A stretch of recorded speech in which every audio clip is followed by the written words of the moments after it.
melihat data dari industri multi-finance ini terjadi penurunan di bulan Juli tahun ini begitu. Apakah perlambatan ini juga dirasakan di Indomobil? Ya biasanya setiap bulan itu ada bulan-bulan khusus yang memang siklus ya, lebih kecil gitu ya pembiayaannya. Tapi sebetulnya pembiayaan ini tidak terjadi misalnya ada konsumen mau beli mobil di bulan Juli, kemudian pencairannya di bulan Juli, belum tentu juga begitu, karena bisa jadi dari bulan sebelumnya juga. Dalam hal commercial vehicle bahkan bisa 2-3 bulan atau 4 bulan sebelumnya. Jadi pembelian sudah terjadi di sebelumnya, tapi pendanaannya baru terjadi di 3 bulan atau 4 bulan berikutnya.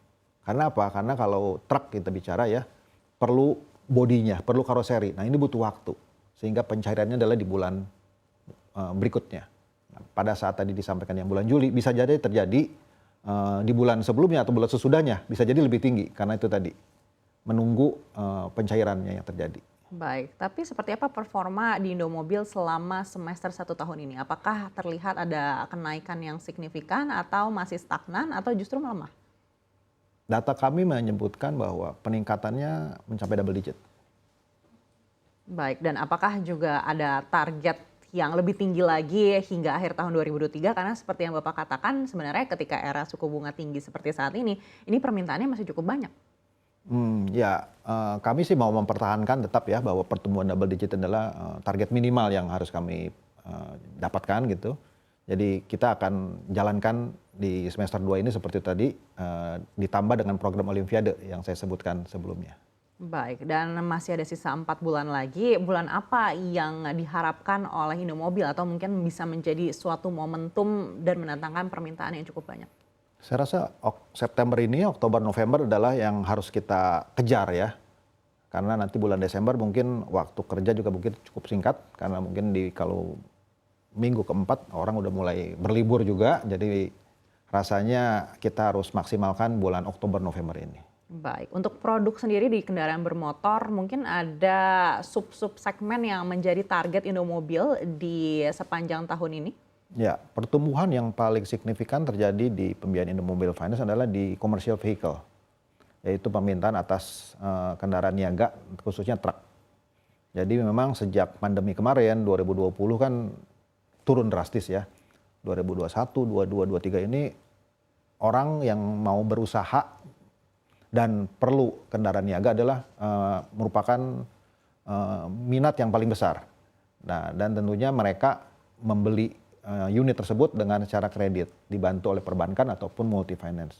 Nah dalam hal ini kami Indomobil Finance khususnya merek Hino yang paling banyak terjadi pertumbuhan di 2023 ini. Baik, artinya target customer dari Indomobil ini lebih banyak ke korporasi daripada ke retail?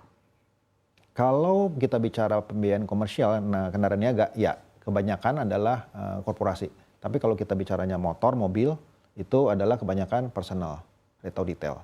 Kami di Indomobil Finance membiayai mulai dari motor, mobil, ada truk, ada alat berat, ada microfinance, ada multiguna, ada properti, dan lainnya.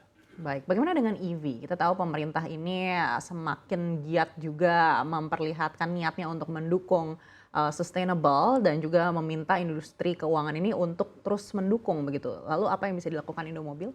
Ya, kalau Indomobil secara keseluruhan kita bisa lihat bahwa banyak merek-merek baru yang diageni oleh Indomobil Group dijual untuk masyarakat Indonesia.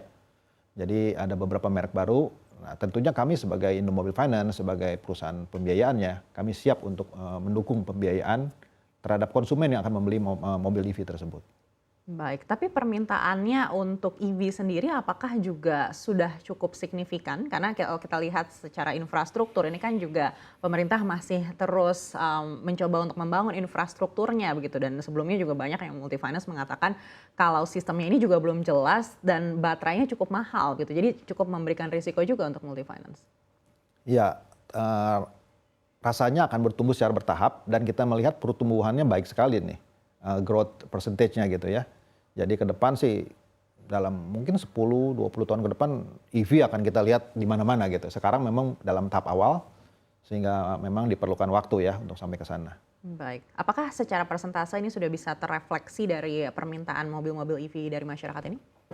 Kami masih menunggu mobil-mobil EV yang harganya lebih terjangkau ya. Karena saat ini di Indonesia penjualan mobil paling banyak adalah yang di bawah 300 juta.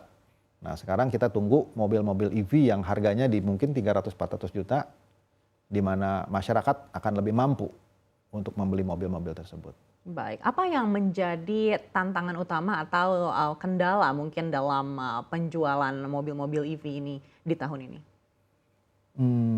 Kalau yang saat ini mungkin karena harga ya, karena harganya masih cukup tinggi dibandingkan yang bisa terjangkau oleh sebagian besar masyarakat Indonesia.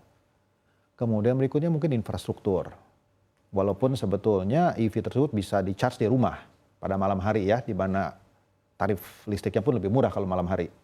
Nah, itu yang kedua. Yang ketiga, mungkin perlu lebih banyak insentif dari government supaya bisa mendorong EV ini lebih lagi terjangkau oleh masyarakat. Baik, insentif seperti apa yang diharapkan dari government mungkin bisa dinikmati oleh multi finance juga untuk bisa lebih banyak lagi menyalurkan pembiayaan pada mobil EV? Ya saat ini kan pembebasan atau pengurangan nilai VAT ya dari 11 menjadi 1%. Kalau dari kami multi finance mungkin kan lebih berkorelasinya dengan tingkat bunga ya. Saat ini tidak ada perbedaan yang signifikan kami mendanai mobil yang biasa atau yang EV gitu.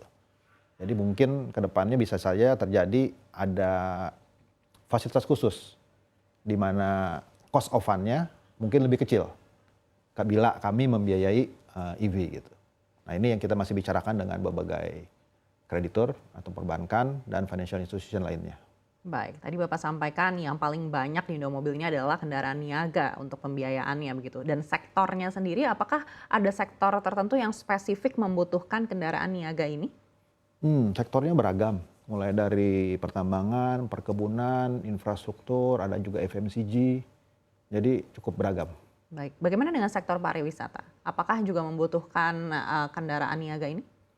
Iya, jadi ini saya lihat 3 bulan terakhir ini memang cukup banyak permintaan untuk bus. Jadi kalau pengusaha bus sudah mulai beli bus lagi, artinya transportasi arus orang ya, arus manusia ini cukup mulai ada permintaan.